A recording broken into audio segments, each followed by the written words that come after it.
بسم اللہ الرحمن الرحیم۔ السلام علیکم محترم ناظرین، آج آپ یہ وظیفہ کر لیجئے۔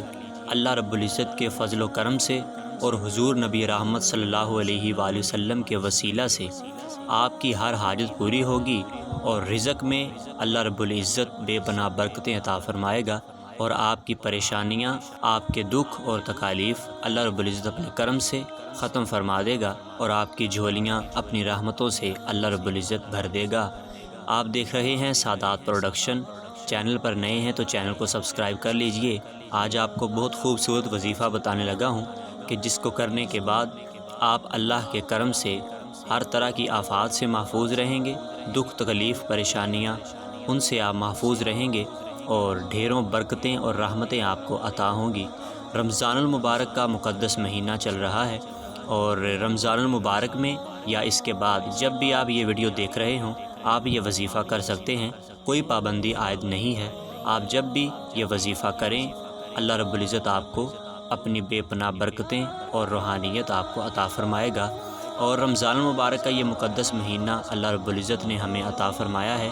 ہماری خوش قسمتی ہے کہ ہم حضور نبی رحمت صلی اللہ علیہ وآلہ وسلم کے بتائے ہوئے خوبصورت دین پہ عمل کر رہے ہیں، اور روزے کے ساتھ اگر آپ یہ وظیفہ کرتے ہیں تو کیا کمال ہے، کیا رنگ ہے اس وظیفے کو کرنے کا۔ اللہ رب العزت اتنی رحمتیں اور اتنی برکتیں آپ کو عطا فرمائے گا کہ کائنات میں ایسا رنگ بہت مشکل سے ہی کسی کو چڑھتا ہے جو اللہ رب العزت آپ کو چڑھا دے۔ تو اس وظیفے کو غور سے سماعت فرما لیجئے گا۔ روزہ دار کا بڑا مقام ہے، بڑی شان ہے، اوپر سے رمضان کا مہینہ چل رہا ہے اور آپ کا روزہ بھی ہوگا۔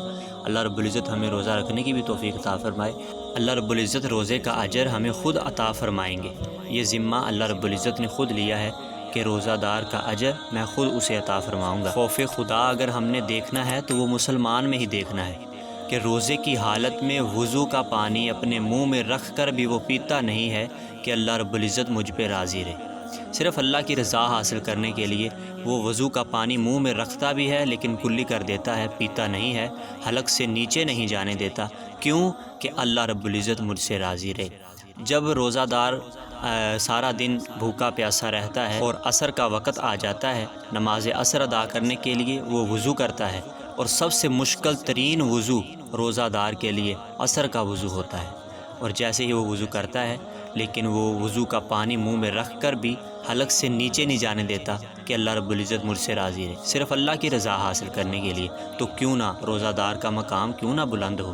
اللہ رب العزت نے اس کو بڑا مقام دیا ہے، روزہ رکھنے والے کو بھی، اور رمضان المبارک کا پورا مہینہ ہی مقدس اور برکتوں والا ہے۔ افطاری کے وقت یا اس سے پہلے آپ یہ وظیفہ کر سکتے ہیں، یا ہر نماز کے بعد بھی یہ وظیفہ کر سکتے ہیں۔ سب سے پہلی بات تو یہ، وظیفہ کرنے سے پہلے آپ نے باوضو تو ہونا ہی ہے، اور ساتھ میں آپ نے 11 مرتبہ درود پاک پڑھنا ہے۔ درود ابراہیمی پڑھ لیں یا کوئی سا بھی درود پاک آپ پڑھ سکتے ہیں، بس حضور نبی رحمت صلی اللہ علیہ وآلہ وسلم پر ہم نے درود پاک کا نذرانہ پیش کرنا ہے۔ 11 مرتبہ آپ درود پاک پڑھیں، اس کے بعد آپ یہ وظیفہ کریں۔ 41 مرتبہ آپ نے یہ نام پڑھنا ہے، یا غنیو یا غنیو یا غنیو۔ یہ آپ نے 41 مرتبہ پڑھنا ہے، اور آخر میں آپ نے پھر 11 مرتبہ کوئی سا بھی درود پاک آپ نے پڑھ لینا ہے۔ اور اس کے ساتھ ساتھ جتنے بھی دن آپ یہ وظیفہ کریں، آپ یہ روزانہ بھی کر سکتے ہیں۔ اس کے بے شمار کمالات اور بے شمار اس کی رحمتیں برکتیں ہیں، بہت سی برکات ہیں اس کی۔ آپ اسے روزانہ بھی کر سکتے ہیں، اور روزانہ اللہ رب العزت کی عنایات آپ پر ہوتی رہیں گی اللہ کے فضل و کرم سے۔ اور ساتھ ساتھ آپ نے جتنے دن یہ وظیفہ کرتے رہنا ہے، ساتھ ساتھ سارا دن آپ نے استغفار کا ذکر کرنا ہے۔ استغفر اللہ، استغفر اللہ، اس طرح بھی آپ پڑھ سکتے ہیں، یا آپ اس طرح ہی پڑھ سکتے ہیں، استغفر اللہ العظیم هو التواب الرحیم، استغفر اللہ العظیم هو التواب الرحیم۔ یہ بھی آپ پڑھ سکتے ہیں۔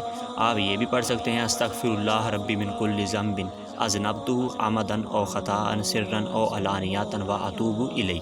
آپ یہ بھی پڑھ سکتے ہیں، یعنی کہ سارا دن آپ نے استغفار کا ذکر کرتے رہنا ہے۔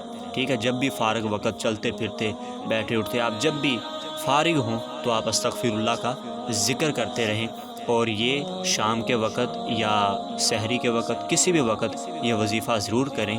دن میں 1 مرتبہ لازمی آپ نے یہ وظیفہ کرنا ہے، اور پھر آپ اپنی زندگی کو بدلتے ہوئے دیکھیے گا کہ اللہ رب العزت کی کتنی عنایتیں آپ پہ ہیں، کیا شانیں ہیں اس وظیفے کی۔ آپ کی ساری پریشانیاں اللہ رب العزت کے فضل سے ختم ہو جائیں گی، ساری دکھ تکلیفیں اللہ رب العزت کے فضل و کرم سے ختم ہو جائیں گی۔ اور یہ وظیفہ بڑا ہی باکمال وظیفہ ہے، اور باکمال کیوں نہ ہو کہ اللہ رب العزت کا نام ہے، اور جو ہر وقت اللہ رب العزت کا نام جپتا رہتا ہے اس پر پھر اللہ کی عنایتیں کیوں نہ ہوں۔ وہ بڑا رحیم ہے، بڑا کریم ہے۔ اللہ رب العزت ہم سب کو عمل کی توفیق عطا فرمائے۔ وآخر دعوانا ان الحمد للہ رب العالمین۔